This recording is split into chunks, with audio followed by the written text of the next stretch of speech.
Man, oh man, the madness never ends. I met an onion grower today at the airport. The Obama administration planned to put researchers from the FCC, Federal Communications Commission, into newsrooms across the country to identify and understand the critical information needs to the American public. Special emphasis on vulnerable and disadvantaged population. 2 words for you. Operation Mockingbird. Operation Mockingbird, headed by Frank Wisner, Alan Dulles, Richard Helms, and Philip Graham, publisher of the Washington Post, begins.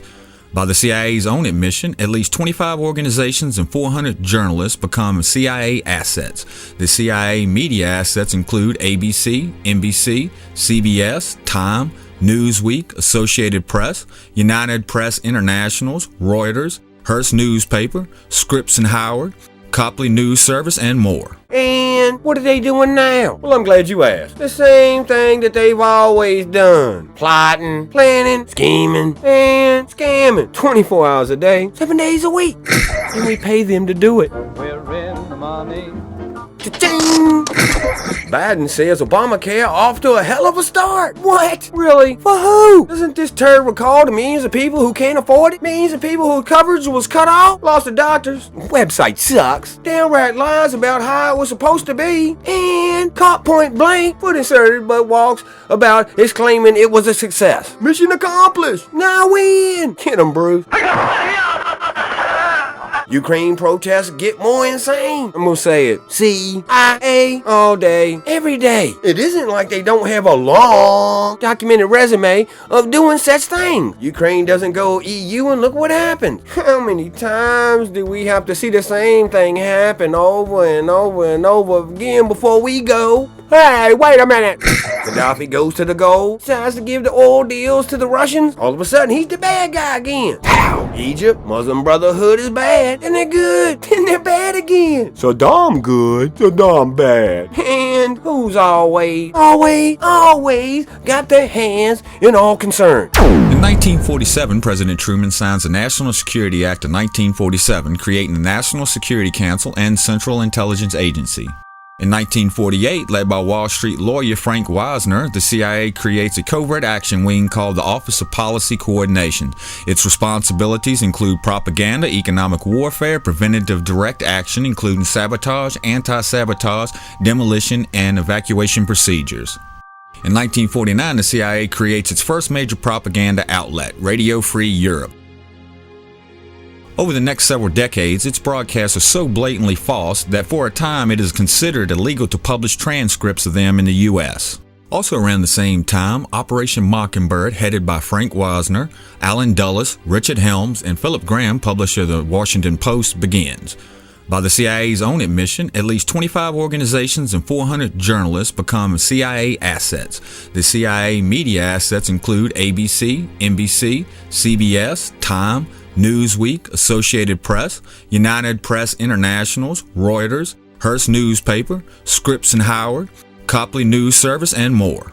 In 1953 in Iran, the CIA overthrows a democratically elected Mohammad Mossadegh in a military coup after he threatens to nationalize British oil. The CIA replaces him with a dictator, the Shah of Iran, whose secret police, Savak, is as brutal as the Gestapo. Also that same year, inspired by North Korea's brainwashing program, the CIA begins experiments on mind control in Operation MKUltra, as well as Operation Artichoke.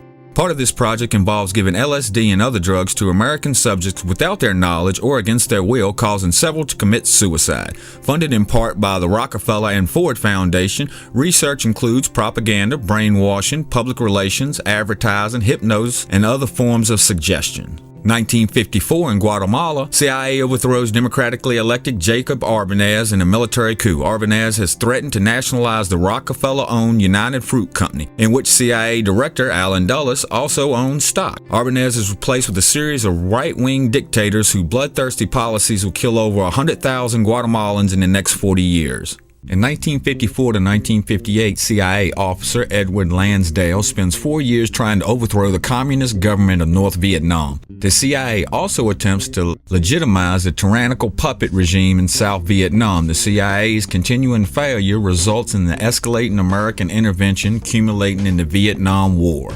In 1961, the CIA sends 1,500 Cuban exiles to invade Castro's Cuba. But Operation Mongoose, aka the Bay of Pigs invasion, fails due to poor planning, security, and backing. The invasion was supposed to spark a popular uprising against Castro, which never happens, nor did a promised American airstrike, which leads to President Kennedy firing CIA Director Allen Dulles. Also that same year, in the Dominican Republic, the CIA assassinates Rafael Trujillo, a murderous dictator Washington has supported since 1930. Trujillo's business interests have grown so large that they have begun competing with American business interests. Also in 1961 in the Congo, the CIA assassinates the democratically elected Patrice Lumumba. In 1963 in the Dominican Republic, 2 years after the CIA's assassination of Rafael Trujillo, the CIA overthrows the democratically elected Juan Bosch in a military coup.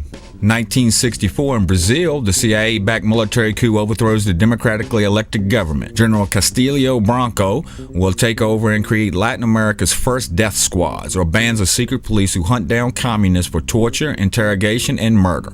Later it is revealed that the CIA trains the death squads. In 1965 in Indonesia, the CIA overthrows the democratically elected Sukarno with a military coup. The CIA has been trying to eliminate him since 1957 using everything from attempted assassination to sexual intrigue, for nothing more than declaring neutrality in the Cold War. His successor, General Suharto, will massacre between 500,000 to 1 million civilians accused of being communists. The CIA supplies the names and countless suspects. That same year in the Dominican Republic, a popular rebellion breaks out, promising to reinstall Juan Bosch as the country's elected leader. The revolution is crushed when the U.S. Marines land to uphold the military regime by force. The CIA directs everything from behind the scenes. 1967, Operation Phoenix begins. The CIA helps South Vietnamese agents identify and then murder alleged Viet Cong leaders operating in South Vietnamese villages. According to a 1971 congressional report, the operation killed about 20,000 Viet Cong. The CIA has been illegally spying on American citizens since 1959, but in 1968 with Operation Chaos, President Johnson dramatically boosts the efforts. CIA agents go undercover as student radicals to spy on and disrupt campus organizations protesting the Vietnam War. Chaos will eventually spy on 7,000 individuals and 1,000 organizations. In 1974, Pulitzer Prize-winning journalist Seymour Hersh publishes a story about Operation Chaos. The story sparks national outrage. In 1972, President Nixon sends in a team of burglars to wiretap Democratic offices at Watergate. The team members have extensive CIA histories, including James McCord, E. Howard Hunt, and 5 of the Cuban burglars. 1973, the CIA's main collaborating newspaper in America, the Washington Post, reports Nixon's crimes long before any other newspapers take up the story. The 2 reporters, Woodward and Bernstein, make almost no mention of the CIA's many fingerprints all over the scandal. Also that same year, President Nixon fires CIA Director Richard Helms for failing to help cover up the Watergate scandal. The new CIA director is William Colby. In 1974, Congress holds hearings on the illegal domestic spying efforts of James Angleton, the CIA's chief of counterintelligence. He is fired. In 1975, the Church Committee investigates CIA wrongdoing. In an attempt to reduce the damage done by the Church Committee, President Ford creates the Rockefeller Commission to whitewash CIA history. Vice President Nelson Rockefeller, for whom the commission is named after, is himself a major CIA figure. Operation Cyclone was the code name for the United States Central Intelligence Agency's program to arm, train, and finance the Afghan Mujahideen during the Soviet War in Afghanistan from 1979 to 1989. Operation Cyclone was one of the longest and most expensive covert CIA operations ever undertaken. Funding began with $20 to $30 million per year in 1980 and rose to $630 million per year in 1987. Mosques back again, because your cause is right and God is on your side. As for the insurgents and their leaders like Osama bin Laden, they became what we know today as Al-Qaeda and the Taliban.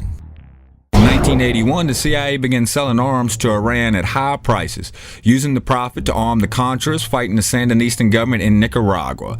This will be later called the Iran-Contra scandal. While the CIA is arming Iran, they are also arming Iraq, who is at war with Iran from 1980 to 1988.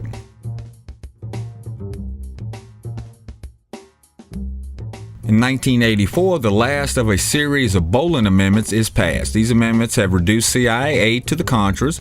The last one cuts it off completely. However, CIA Director William Casey is already prepared to hand off the operation to Colonel Oliver North, who illegally continues supplying the Contras through the CIA's informal, secret, and self-financing network. In 1986, although the details have long been known, the Iran-Contra scandal finally captures the media attention. Congress holds hearings, and several key figures, like Oliver North, lie under oath to protect the intelligence community. CIA Director William Casey dies of brain cancer before Congress can question him. In 1989, the U.S. invades Panama to overthrow a dictator of its own making, General Manuel Noriega. Noriega has been on the CIA's payroll since 1966 and has been transporting drugs with the CIA's knowledge since 1972. By the late 80s, Noriega's growing independence had angered Washington.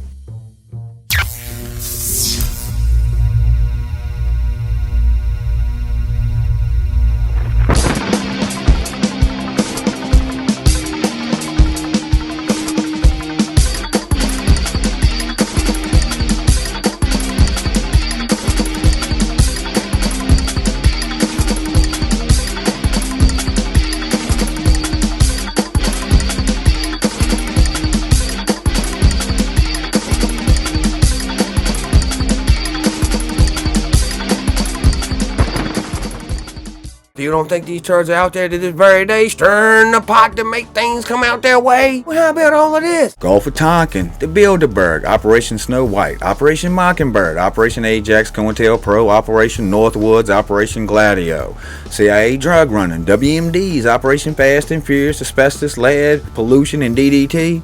I did not have sexual relations with that woman, Miss Lewinsky. I do not regret arming the Mujahideen, says Brzezinski. Agent Orange, Whitewater, Ground Zeroes, Air Safe to Breathe, says EPA, Iran, Contra, Watergate, BCCI, and JFK. Remember the Maine, MK Ultra, and all of its shells. DEA allowing drug runners to ship tons of drugs in the U.S. for information on rival drug cartels.